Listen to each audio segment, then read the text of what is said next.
नमस्कार, मैं हूं आपके साथ मयंक। आज 26 तारीख है और देखिए आज सुबह सुबह जिस तरह से अमेरिका और इजराइल ने ईरान पर हमले किए, अब उसका बदला लेना ईरान ने शुरू कर दिया है। और जो खबरें इस वक्त आ रही हैं, ईरान ने बड़ा पलटवार किया है अमेरिका के ऊपर। अमेरिका के कई ड्रोन्स गिरा दिए गए हैं और अमेरिका के प्लेन्स भी हिट होने की खबरें आ रही हैं। देखिए, इस पे थोड़ा इंतजार करना होगा कितने प्लेन्स गिरे हैं इसको लेकर, लेकिन जो खबरें आ रही हैं उसके मुताबिक ईरान ने अपनी एंटी प्लेन मिसाइल्स जो हैं वो फायर की, डिफेंस सिस्टम से मिसाइल्स फायर की गई और उससे अमेरिका के कई ड्रोन्स तबाह हो गए, जिनकी तस्वीरें सामने हैं। लेकिन खबर यह भी है कि F-35 जेट्स जो कि ईरान के एयर स्पेस में अंदर घुसने की कोशिश कर रहे थे, उनको हिट किया गया है। देखिए, आरजीसी की तरफ से अभी जो खबरें सामने आ रही हैं ये दावे हैं, जैसी खबर सामने आएगी कंफर्म होगी मैं आप तक पहुंचाऊंगा। लेकिन ये ईरान की तरफ से जबरदस्त पलटवार बताया जा रहा है। हॉर्मूज में इस समय हालात ऐसे हैं,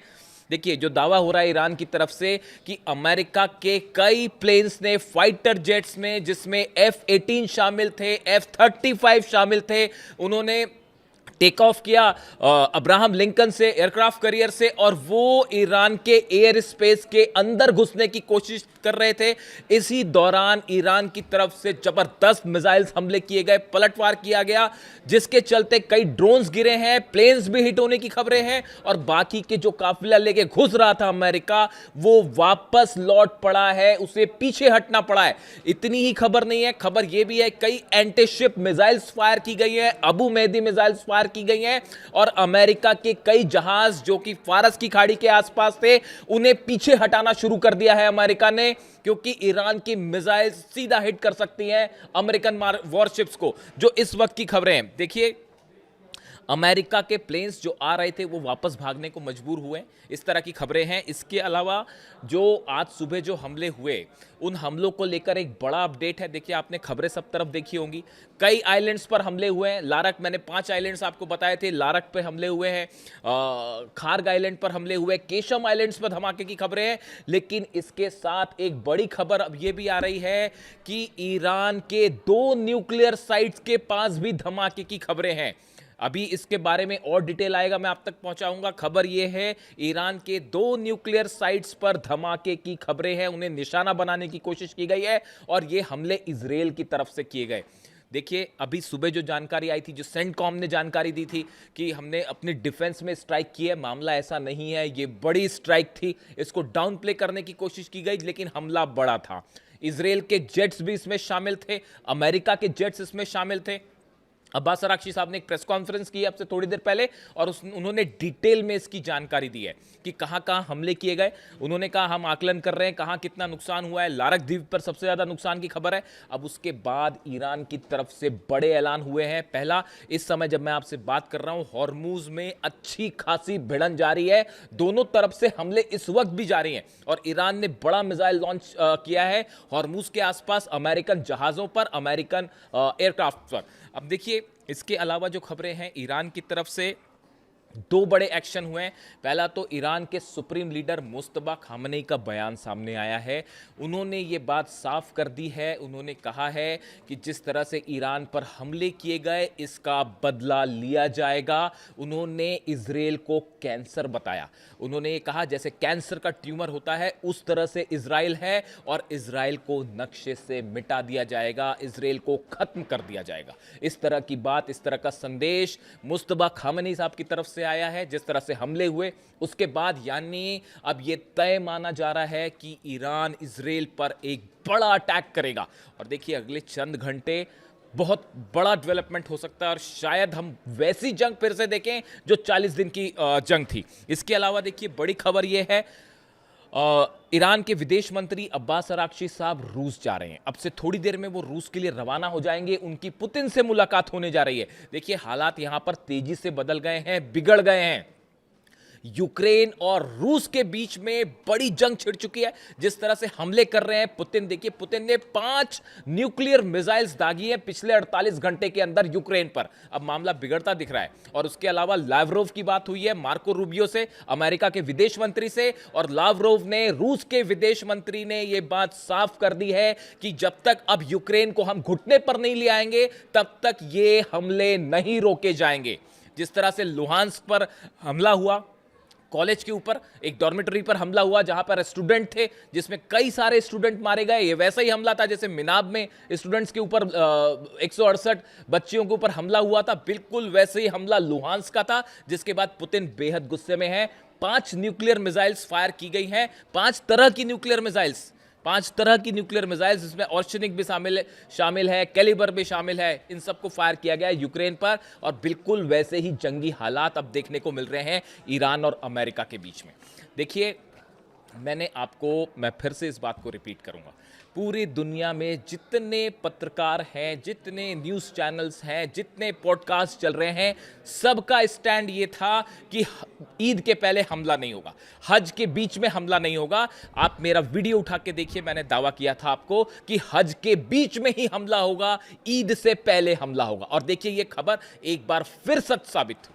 इसकी बड़ी वजह थी, देखिए, कई लोगों ने मुझसे पूछा, आज सुबह से कई फोन्स आ गए मेरे पास, और सब ये पूछ रहे हैं कि आपने ये दावा कैसे किया था कि ईद के पहले पहले हमला हो जाएगा, हज के बीच में हमला होगा। कई लोगों ने ये सवाल पूछे। आप इकलौते ऐसे पत्रकार हैं जिनका ये दावा था कि हज के बीच में हमला होगा, ईद के पहले आपने कैसे दावे किए? देखिए, इसकी 2-3 बड़ी वजह थी। सबसे बड़ी वजह, अगर आपने नोटिस की हो, जिस आनन फानन के साथ सऊदी में डिफेंस सिस्टम तैनात किए गए पिछले 48 घंटे में, वो बड़ा ही अस्वाभाविक था। इसी तरह के डिप्लॉयमेंट यूएई ने भी किए हैं। आप देखिए, सऊदी में मक्का मदीना के आसपास, काबा के आसपास जिस तरह से डिफेंस सिस्टम तैनात किए गए, ये यूजुअल प्रोसेस नहीं थी। आप इसको समझिए, डिफेंस, अगर आप इस बात पर नजर रखें तो ये साफ बात दिखाई दे रही थी कि सऊदी को इस बात का डर था कि ईरान अचानक हमला कर सकता है। अब सऊदी को इस बात का क्यों डर था?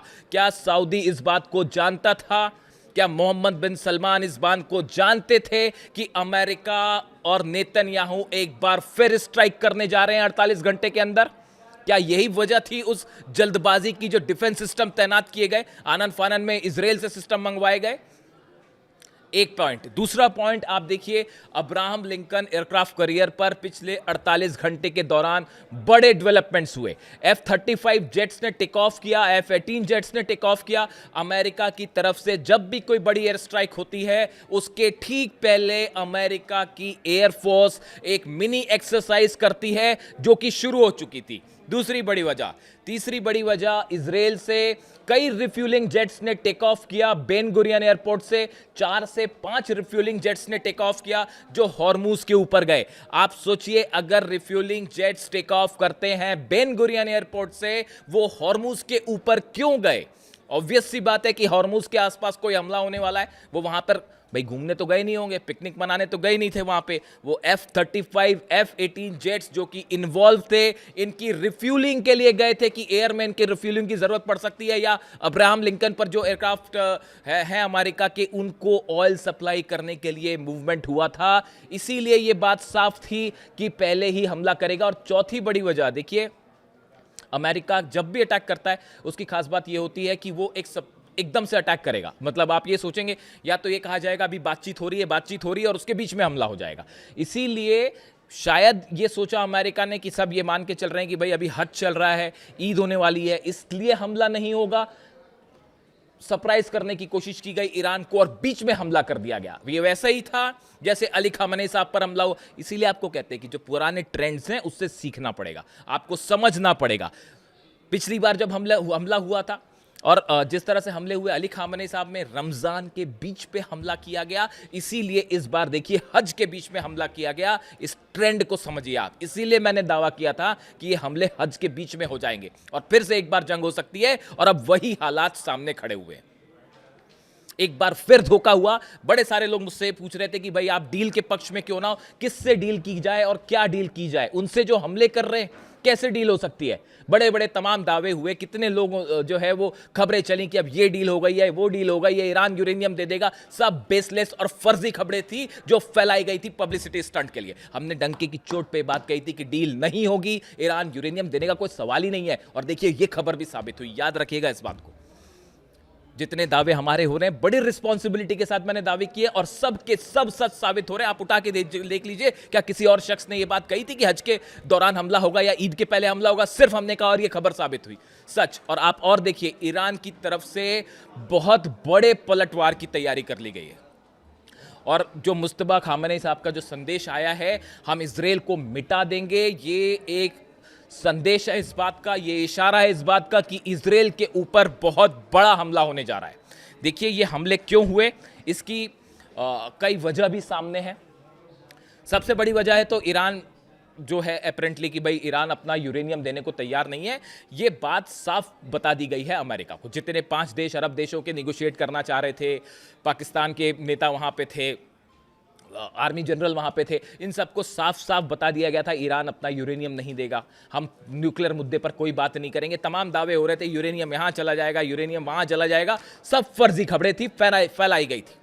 बात नंबर 1। बात नंबर 2, आप देखिए एक बड़ी लॉबी काम कर रही है। आप मेरा कल का वीडियो उठा के देखिए, मैंने कई लोगों के नाम लिए थे जो खबरें हैं वेस्टर्न मीडिया में खबरें हैं। देखिए मार्क डूडोविट्स डोनाल्ड ट्रंप के करीबी हैं, लिंडसे ग्राहम आप जानते ही हैं, टेड क्रूज, ये वो नाम है, ये इनको बड़ी लॉबी माना जाता है इजराइल की, जो कतई नहीं चाहते कि किसी तरह की डील हो जाए। नेतन्याहू कतई डील नहीं होने देंगे, और अगर डील होती भी है तो उसको फिर से तोड़ दिया जाएगा जैसे 2015 के पैक्ट को तोड़ा गया।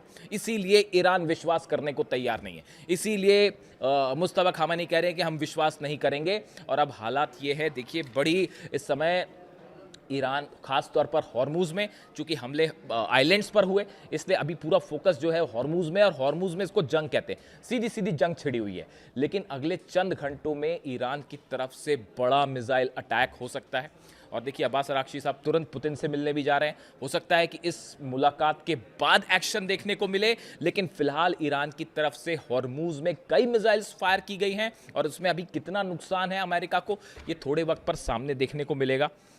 लेकिन अभी हालात ये हैं कि ये बात साफ हो चुकी है कि कोई डील जैसी संभावना ही नहीं है, पूरी तरह से खारिज है। अब्बास अरागची साहब की प्रेस कॉन्फ्रेंस थी अब से थोड़ी देर पहले, और जो बातें उन्होंने कही, उन्होंने कहा कि हमारे को बिल्कुल बदला लेने का पूरा अधिकार है। उन्होंने कहा इंटरनेशनल लॉ, यूनाइटेड नेशंस के चार्टर को अमेरिका ने तार तार कर दिया है। हम एक बार फिर बात कर रहे थे, इजराइल की तरफ से बीच में ये हमले हुए हैं, तेहरान पर भी हमले हुए हैं, तेहरान के आसपास भी धमाके हुए हैं, 2 न्यूक्लियर साइट्स पर धमाके की खबरें हैं।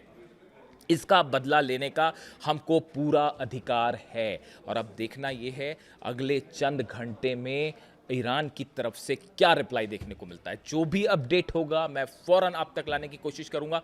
कमेंट करके बताइए इस वीडियो को लेकर आपकी क्या राय है। Thank you so much.